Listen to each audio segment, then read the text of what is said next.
Sir இன்னைக்கு ஏதாவது update இருக்குங்களா? ம். கண்டிப்பா. ஒரு மெசேஜ் ஒண்ணு சொல்ல வேண்டியிருக்கு. சொல்லுங்க. சென்னையில இண்டஸ்ட்ரியல் ஜோன் இருக்குல்ல, அது எஸ் சார். சில பகுதிகள் இருக்கு. ம்.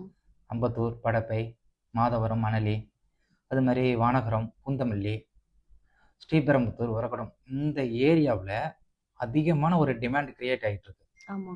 தொடர்ச்சியா நமக்கு வந்துகிட்டே இருக்குது. என்ன ம். அப்டின்னா, தொழில் பண்ணக்கூடிய பிசினஸ் ஓனர்ஸ் அண்ட் இன்வெஸ்டர்ஸ் அதிகமா வர்றாங்க. இந்த லொகேஷன்ல ஒரு நல்ல ஃபேக்டரி செட்டப் பண்ணலாம், வேர் ம். ஹவுஸ் செட்டப் பண்ணலாம், ஒரு கமர்ஷியல் சார்ந்த பிசினஸ் பண்ணலாம் அப்படின்ட்டு அதிகமான இன்வெஸ்டர்ஸ் உள்ள வந்துட்டு இருக்காங்க.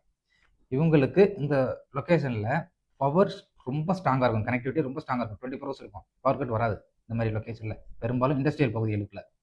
இதுக்கு அடுத்து ரோடு அக்சஸ் ரொம்ப ஈஸியா இருக்கு. அந்த ம். குட்ஸை வந்து மேனுஃபேக்சர் பண்ணி ஷிப்மெண்ட் பண்றதுக்கு அவங்களுக்கு வந்து அது ரொம்ப ஈஸியா அமைஞ்சிருது. அதனால இந்த மாதிரி லொகேஷன்ஸ்ல அதிகமான டிமாண்ட் வந்துட்டு இருக்கு இந்த இண்டஸ்ட்ரியல் லேண்டுக்கு. ஆமாங்க சார். இப்ப இன்னொரு விஷயம் குறிப்பா என்னன்னா, டைரக்ட்டா லேண்ட் வச்சிருப்பாங்க இல்லையா? Land owners. அத எஸ் வந்து சார். அதிகமா விரும்புறாங்க பையர்ஸ். ஆமா. இப்ப நம்மள்கிட்ட நெறைய ஜென்யூன் பையர்ஸ் இருக்காங்க. நமக்கு இந்த மாரி டைரக்ட் லேண்ட் ஓனர்ஸ் நமக்கு தேவைப்படுறாங்க. ம். உங்களுடைய லேண்ட் வச்சிருந்தீங்க அப்படின்னா, ஸ்க்ரீன்ல தெரியிற நம்பருக்கு கால் பண்ணுங்க. நான் உங்கள் MS. Ritheesh. Hello land bank நிறுவனத்திலிருந்து. Thank you. Thank you sir. Okay.